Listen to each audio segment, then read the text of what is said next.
I wanted to spend a little bit of time today. In a previous video, I talked about this issue with children. Now I want to talk about spouses. Unfortunately, I can tell you that there are far too many abusive relationships where it used to be the men being very aggressive with the women. Well, I'm here to tell you that the other side of that coin is becoming more frequent.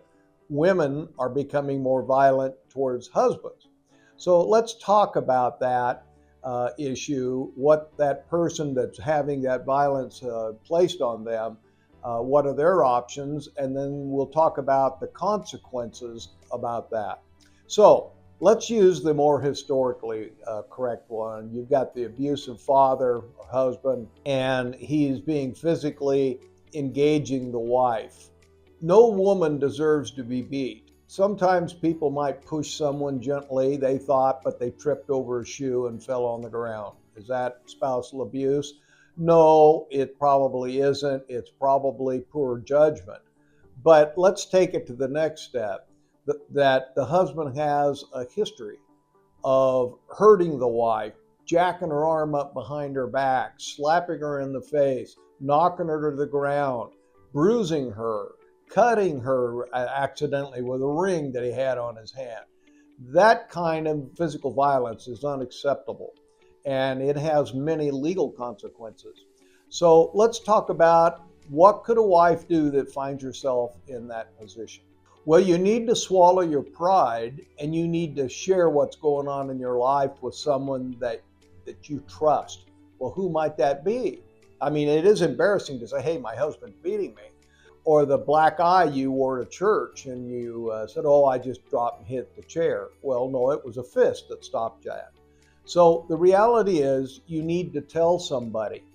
It could be a relationship in terms of in your marital relationship. It could be a sister. It could be a brother. It could be your best friend. It could be your pastor. It could be anybody, but tell somebody. The second thing is, with the technology we have available today, i.e. cell phones, take a selfie. Show the bruise on your ribs. Show the cut on your neck. Show the bruising on your hand. Show it. Build a track record of it so that you can raise it. Because at some point, that abuse is going to reach a level where you've got to do something.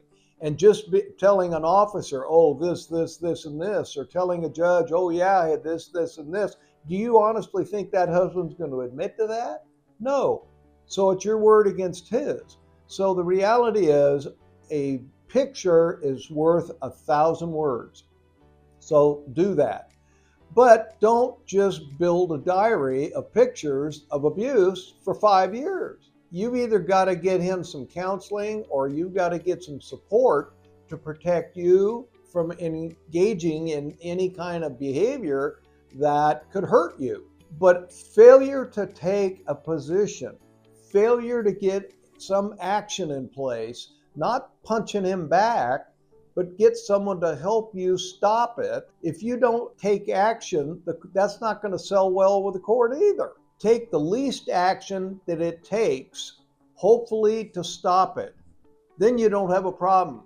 But if you're increasingly taking action and you're taking larger actions and it's not stopping it, then you can prove it either to a police officer or the Children's Services Division or a judge.